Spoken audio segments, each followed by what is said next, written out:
Hi guys, Bob Otto here, physical therapist for Run Your Personal Best. Today we're going to talk about another common running related injury called plantar fasciitis. Okay, breaking it down, plantar is the plantar aspect of that foot, that bottom part of the foot. And fasciitis sounds like tendonitis, but it is affecting a different structure in the body, right? Tendon connects muscle to bone. Fascia is more connective tissue. With the fascia, it spans from, say, like the great toe through that metatarsal arch, all the way down through your arch to that heel, that calcaneus, and it supports that arch. If you want to think about it as a bow and arrow, that string from one end of the bow to the other, that's that plantar fascia.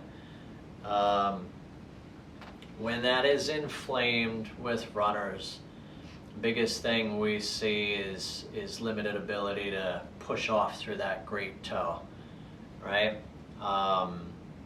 Things that set you up at risk for this type of injury can be tight calf or soleus, which is deeper in that lower leg.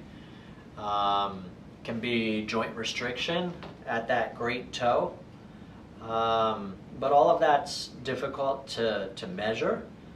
Another thing that they say puts you at risk, which is again questionable, is flat feet. Because it can affect people with high arches just as much. So that's a big question mark there. With plantar fasciitis, it's going to get you with that first step in the morning once you put any weight through that barefoot. And barefoot walking can be just awful. But usually, once you get going, in the morning, it does resolve. And same thing with your running. It might hurt you through that first couple steps, first, tenth of a mile, something like that, and then it does subside. But speed work and running up hills, especially the steep hills where you're driving through that great toe, can further irritate it.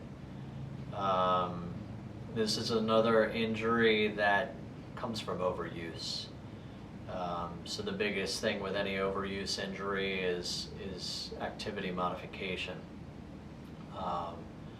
When it comes to presentation in the clinic, usually it affects that most medial aspect of that fascia and that medial arch, but it can affect anything from top to bottom with that foot. And that can be with more of your more angry cases. So the name of the game initially will be, in that acute phase, is pain relief. And the biggest tools that we have for pain relief are soft tissue mobilization and stretching, right?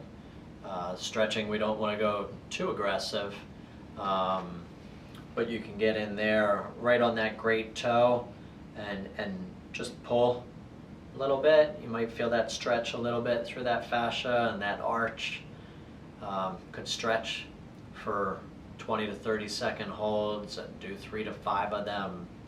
And this is even great, like first thing before you get that first step where you get that pain. You wake up, you stretch a tiny bit, and that first step is a little more comfortable.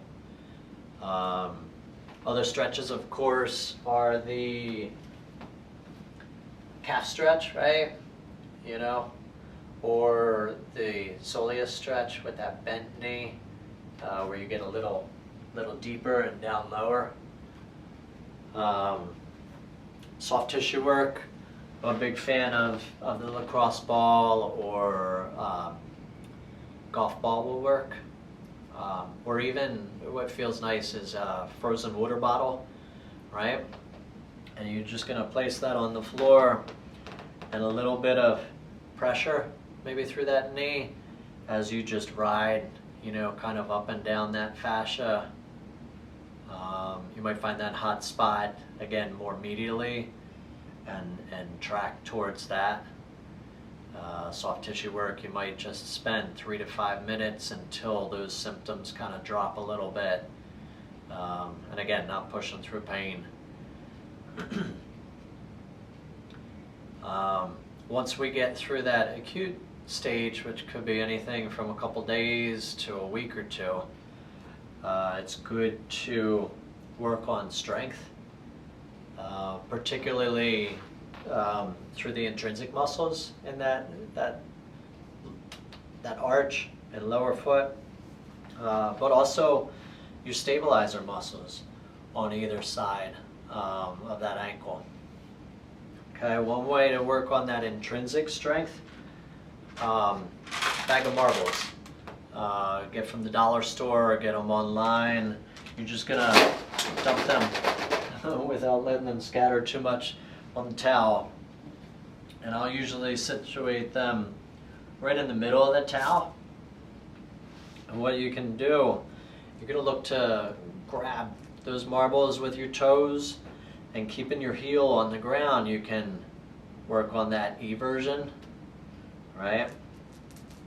Grabbing those marbles and not like twisting the leg, just that ankle, and stack them on the inside, on the outside there. And then what you can also do is work on eversion, coming inside and stack the marbles out on that side. And you might go through the whole bag of marbles back and forth, even 2 times through the entire bag to work on that intrinsic as well as the extrinsic strength. Another thing to work on, TheraBand, right? And this is great for that inversion and eversion. There's medial and lateral stability muscles with that ankle. And just coming out. Could do a good 2 sets of 10, 3 sets of 10. And again, you're making sure that knee's not going with it. It's just that ankle kind of out and up. That is eversion there. Inversion. Got to cross that leg to come in. And again, you can pull a little more if it's not enough resistance. Usually you're stronger going in than out. So just keep that in mind.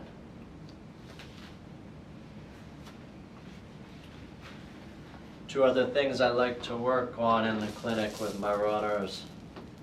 If you take that towel, kind of roll it on up into a tube. You place that at the edge of, say, your bottom step at home, and get that toe on there.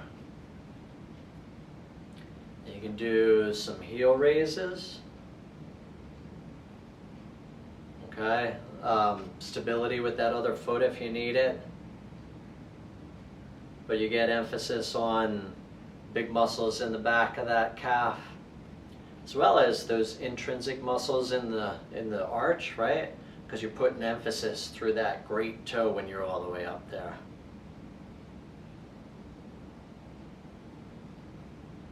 That could be 2 sets of 10 as well. And then last but not least, to work on stability with that ankle, I like good single leg stance. Okay, you can do it static, just like this, with maybe a countertop close at home, something like that. Or if you have tennis ball, basketball, you can have a catch with a friend, or maybe one of your kids, and work, outside of your base of support to become a little more of a dynamic stability exercise. And that should be kind of all encompassing, right? You have your intrinsic strength in that arch.